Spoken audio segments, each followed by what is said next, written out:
സംസ്ഥാന സർക്കാരിന്റെ ധൂർത്തും സാമ്പത്തിക പ്രതിസന്ധിയും സംബന്ധിച്ച പ്രതിപക്ഷത്തിന്റെ അടിയന്തര പ്രമേയം നിശബ്ദ വോട്ടോടെ തള്ളി. പ്രതിപക്ഷം സഭയിൽ നിന്ന് വാക്കൌട്ട് ചെയ്തു. നികുതി പിരിവിൽ സംസ്ഥാനം പൂർണ്ണ പരാജയമെന്ന് അടിയന്തര പ്രമേയം അവതരിപ്പിച്ച റോജി എം ജോൺ ആരോപിച്ചു. കേരളം നികുതി വെട്ടിപ്പുകാരുടെ പറുദീസയാണെന്ന് വി.ഡി. സതീശൻ കുറ്റപ്പെടുത്തി. ട്രഷറി താഴിട്ട് പൂട്ടി താക്കോൽ പോക്കറ്റിലിട്ടുകൊണ്ടാണ് ധനകാര്യമന്ത്രി നടക്കുന്നത്. ദയനീയമായ സ്ഥിതിയാണ്. പഞ്ചായത്തിൽ പുല്ല് വെട്ടിയതിന് കാശ് കൊടുത്താൽ ബില്ല് കൊടുത്താൽ പാസ്സാവില്ലല്ലോ.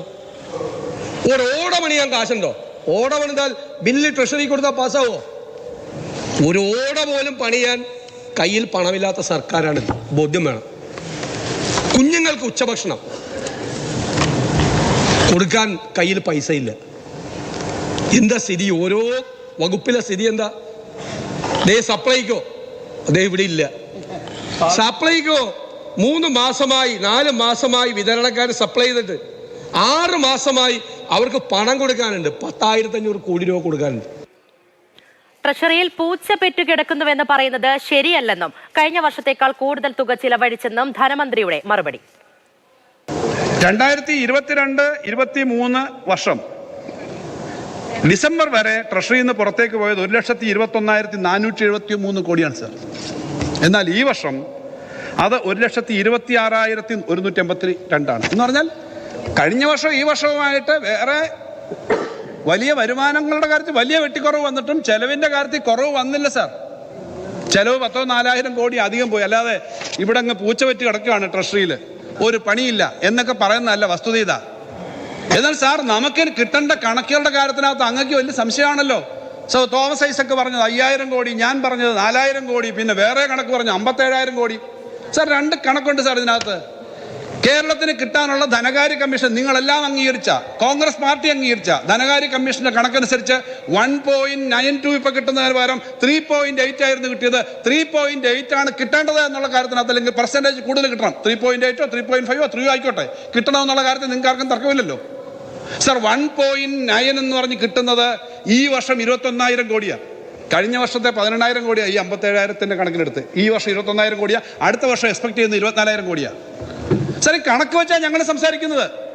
ആ 21,000 കോടി ഈ വർഷം നമുക്ക് 3.8% ആയിരുന്നെങ്കിൽ ഈ വർഷം നമുക്ക് കിട്ടേണ്ടത് അത്രയായിരുന്നുള്ള കാര്യം തർക്കമില്ലല്ലോ. പ്രശാന്ത് കൃഷ്ണ വിവരങ്ങളുമായി ചേരുന്നുണ്ട്. പ്രശാന്ത്, നൽകിയ സമയത്തിൽ കൂടുതൽ ചർച്ച നടന്ന ഒരു കാര്യമാണ്. അതിനൊടുവിൽ പ്രതിപക്ഷത്തിന്റെ വാക്കൌട്ട്. പ്രതിപക്ഷം ഉന്നയിച്ച ആരോപണങ്ങൾക്കെല്ലാം ഭരണപക്ഷത്തു നിന്നും മറുപടി ലഭിച്ചില്ല എന്ന് പറഞ്ഞുകൊണ്ട് പ്രതിപക്ഷം ഒടുവിൽ വാക്കൌട്ട് നടത്തുകയും ചെയ്തിരുന്നു. എന്താണ് നിയമസഭയിൽ സംഭവിച്ചത്? എങ്ങനെയായിരുന്നു ചർച്ച? സംസ്ഥാനത്തിൻ്റെ സാമ്പത്തിക പ്രതിസന്ധിക്ക് കാരണം അത് കേന്ദ്രമെന്നായിരുന്നു സർക്കാരിൻ്റെ ഭാഗം വിശദീകരിക്കുന്നവർ ഉയർത്തിയത്. അതേസമയം പ്രതിപക്ഷമാകട്ടെ ഇത് കേന്ദ്രത്തിൻ്റെ ഭാഗത്തു നിന്നുള്ള പ്രശ്നങ്ങൾ കൊണ്ടുള്ള പ്രതിസന്ധി ഒന്ന് മാത്രമാണ്. പക്ഷേ പ്രതിപക്ഷം പ്രധാനമായി ഉയർത്തിയത് സംസ്ഥാനത്തിൻ്റെ ഒരു സാമ്പത്തിക അച്ചടക്കമില്ലായ്മയാണ് ഇപ്പോഴത്തെ വലിയ പ്രതിസന്ധിക്ക് കാരണം. GST വിഹിതം ശരിയായ രീതിയിൽ സംസ്ഥാനം പിരിച്ചെടുക്കുന്നില്ല. സ്വർണത്തിൻ്റെയും ബാറിൻ്റെയും എല്ലാം തന്നെ നികുതി വിഹിതങ്ങൾ, GST പുനഃസംഘടന പോലും ശരിയായ രീതിയിലല്ല നടപ്പാക്കുന്നത്. അതായത് വലിയ തോതിൽ നികുതി വെട്ടിപ്പുകാരുടെ ഒരു പറുദീസയായി കേരളം മാറുന്നു എന്നതടക്കമുള്ള ഗുരുതര ആരോപണം ഉന്നയിച്ചാണ് പ്രതിപക്ഷം ഈ അടിയന്തര പ്രമേയ ചർച്ചയിൽ സർക്കാരിനെ നേരിട്ടത്. സർക്കാരാകട്ടെ ഭരണപക്ഷ അംഗങ്ങളാകട്ടെ കേന്ദ്രം സംസ്ഥാനത്തിന് അർഹമായ വിഹിതം അത് ലഭ്യമാക്കുന്നില്ല. വലിയ തോതിൽ 57,800 കോടി രൂപയുടെ കുടിശ്ശിക വരുത്തുന്നു. ഈ കുടിശ്ശികയാണ് സംസ്ഥാനത്തിൻ്റെ പ്രതിസന്ധിയുടെ കാരണം. വരുമാനമുള്ളത് കൊണ്ട് തന്നെ ഇത്തരത്തിൽ കുടിശ്ശിക വരുന്നത് കൊണ്ട് വരുമാനത്തിൽ കുറവ് വരുന്നു. അതേസമയം തന്നെ ചെലവഴിക്കൽ മുൻകാലത്തെക്കാളും കാര്യമായി തന്നെ നടപ്പാക്കുന്നു. അപ്പോൾ അതുകൊണ്ട് തന്നെ ട്രഷറി പൂട്ടിക്കിടക്കുന്നു തുടങ്ങിയ ആരോപണങ്ങൾ അടിസ്ഥാനരഹിതമാണ് എന്നതായിരുന്നു ഭരണപക്ഷത്തിൻ്റെ പ്രതിരോധം. ഏതായാലും ഇക്കാര്യത്തിൽ ധനമന്ത്രി KN ബാലഗോപാൽ പ്രധാനമായും അദ്ദേഹം ഈ നന്ദിപ്രമേയ ചർച്ചയ്ക്ക് മറുപടി പറഞ്ഞ് വിശദീകരിച്ചത് കേന്ദ്രം സംസ്ഥാനത്തെ സാമ്പത്തികമായി ഞെരുക്കുമ്പോൾ രാഷ്ട്രീയം മനസ്സിൽ കാണാതെ ഒരുമിച്ച് ഒരു പ്രക്ഷോഭത്തിന്, ഡൽഹിയിൽ പ്രക്ഷോഭത്തിന് വീണ്ടും അദ്ദേഹം ക്ഷണിക്കുകയുണ്ടായി. പ്രതിപക്ഷം കൂടി ഡൽഹിയിൽ 8-ാം തീയതി നടക്കുന്ന സമരത്തിന്റെ ഭാഗമാകണം. ഇത് ശരിയായ അവസരമാണ്. BJPക്കെതിരെ ലോക്സഭാ തെരഞ്ഞെടുപ്പിന് മുൻപ് ശബ്ദമുയർത്താനുള്ള അവസരമായാണ് ധനമന്ത്രി പ്രതിപക്ഷത്തെ ഓർമ്മിപ്പിച്ചത്. അതേസമയം തന്നെ ഒരു സംസ്ഥാനത്തിന്റെ ഭാഗത്ത് നിന്ന് ഈ സാമ്പത്തിക അച്ചടക്കമില്ലായ്മ അത് നികുതി പിരിവിലാണ് ഏറ്റവും പ്രധാനമായും GSTയുടെ കാര്യത്തിലാണ് പ്രധാനമായും പ്രതിപക്ഷം ഉയർത്തിയത്.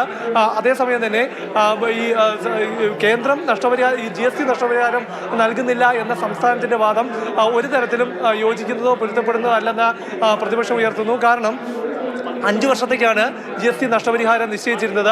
5 വർഷത്തിന് ശേഷം നഷ്ടപരിഹാരം വേണ്ട എന്നത് LDF സർക്കാർ തന്നെയാണ് തീരുമാനമെടുക്കുകയും ഈ സഭയടക്കം അറിയിക്കുകയും ചെയ്തിരുന്നത്.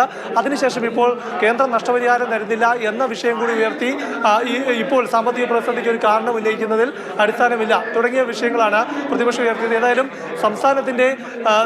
സംസ്ഥാനത്തെ സാമ്പത്തികമായി പരിതാപാവസ്ഥയിലേക്ക് കൊണ്ടുപോകുന്ന സർക്കാർ നടപടിയിൽ പ്രതിഷേധിച്ച് പ്രതിപക്ഷം വാക്കൗട്ട് നടത്തുകയാണ് ചെയ്തത്. ഏതായാലും 2.5 മണിക്കൂറാണ് 2 മണിക്കൂറും 40 മിനിറ്റുമാണ് ഇന്ന് അടിയന്തര പ്രമേയ ചർച്ച നിയമസഭയിൽ നടന്നത്. പ്രധാനമായും മറ്റ് ആരോപണ വിഷയങ്ങളിലേക്കൊന്നും തന്നെ ഈ അടിയന്തര പ്രമേയത്തിന്റെ ചർച്ചാവേള കടന്നുമില്ല. സാമ്പത്തികവുമായി ബന്ധപ്പെട്ട കാര്യങ്ങളിൽ ഒതുങ്ങി നിൽക്കുന്നത് തന്നെയായിരുന്നു ഭരണപ്രതിപക്ഷ അംഗങ്ങൾ ചർച്ചയിലുടനീളം ഉന്നയിച്ചത്.